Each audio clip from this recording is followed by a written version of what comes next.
nk'uko mubibona ibi ni ibimodoka by'intambara byikoreye indwanyi cyangwa se abasirikare b'igisirikare cy'u Burundi ndetse na FDLR. Reka mbaye ikaze mu buryo burambuye muri aya makuru gihe tugiye kubana kuva kuri uyu munota kugeza mu minota ibugire iki kiganiro. Banyita Venuste nk'ibisanzwe.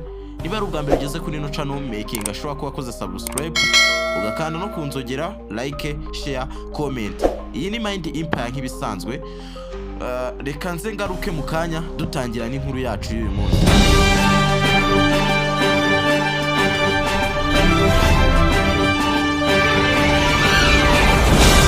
Nanone nk'ibisanzwe nk'uko mubibona ibi ni ibimodoka by'intambara byikoreye indwanyi cyangwa se abasirikare b'igisirikare cy'u Burundi ndetse na FDLR.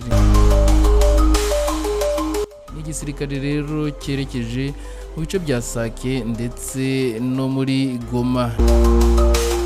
Ni nyuma y'uko rero n'ubundi hatangajwe inkuru mbi y'uko General Chirimwami bakunda kwita Nkuba yitabye Imana aguye ku rugamba.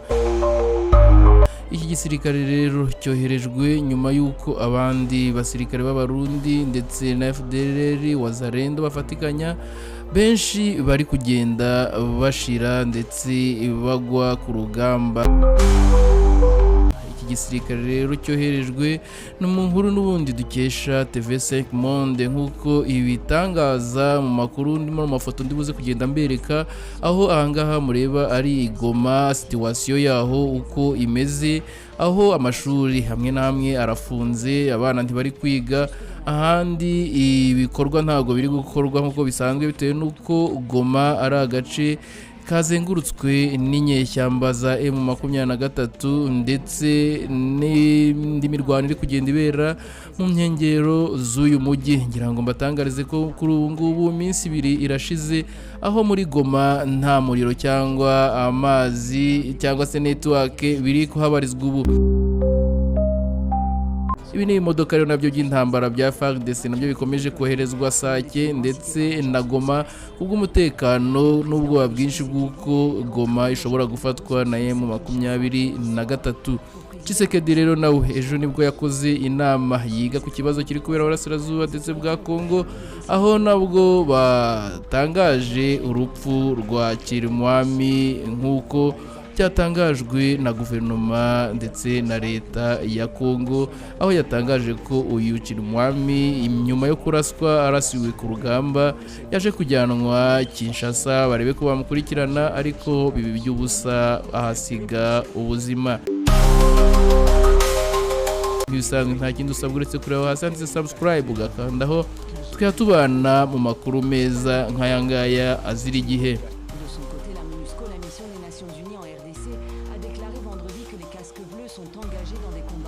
Nyuma y'uko amakuru akomeje atangazwa ku mbuga nkoranyambaga zitandukanye, aho uwo bita Peter Chirimwami wahoze ari general ndetse ari guverineri muri Repubulika Iharanira Demokarasi ya Kongo bivugiwe yuko yitabye Imana, abantu benshi bagakomeza kutabyumva kimwe, bamwe bakabyemera abandi bakabihakana.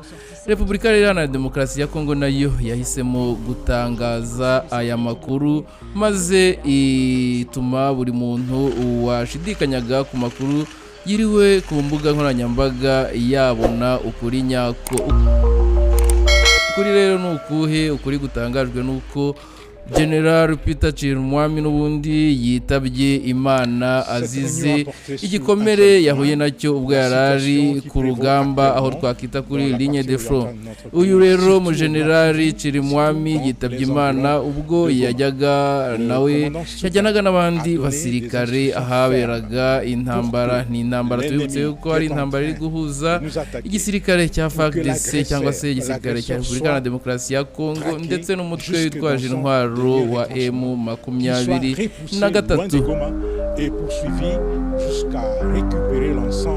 Mu gihe rero n'ubundi tukibashakira amakuru kuri urupfu rw'uyu mujenerali, ngira ngo mbareke mubanze mwumve uko babyitangarije ubwabo imbere ya Perezida wa Repubulika ya Kinshasa cyangwa se uwo bita Tshisekedi Tshilombo, perezida wa Repubulika Iharanira Demokarasi ya Kongo.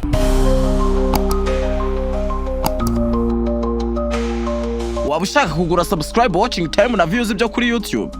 Waba ushaka kuzamura like, followers, views, comment, subscribe byo kuri YouTube, Instagram, TikTok, Facebook, Twitter n'izindi platform? Igisubizo nta kindi ni Mind Company Promoter. Akarusho ku bantu baguze full package ya subscribe, watching time, monetize tuyibakorera ku buntu. Ku bantu bakiri kugura subscribe 1000 turi kubongeza 100.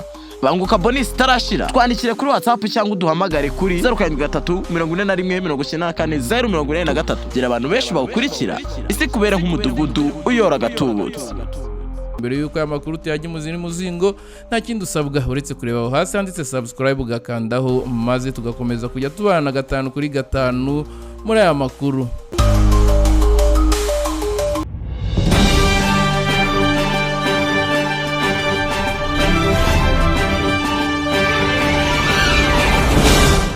Deuxième problème, et c'était une information très capitale, c'était l'annonce du décès du gouverneur du Nord Kivu, le général-major Chirimwami Nkuba Peter, qui est tombé l'arme armée au champ d'honneur. Il a été blessé, on l'a évacué et tout a été fait pour qu'il arrive à Kinshasa et que l'on l'enchemine pour des soins appropriés à l'extérieur du pays. Mais malheureusement, il a succombé de ses blessures. Voilà l'essentiel de tout cela et les honneurs lui seront rendus lors des obsèques nationales qui seront organisées ici à Kinshasa. Le message que je voudrais adresser aux militaires des forces armées et à tous les défenseurs de la République, et particulièrement aux vaillants combattants Wazalendo VDP, est celui-ci. La meilleure façon de venger le général Chirimwami est de repousser ses agresseurs et de récupérer toutes les localités qu'ils occupent aujourd'hui. C'est un devoir, c'est une obligation et cette obligation est patriotique.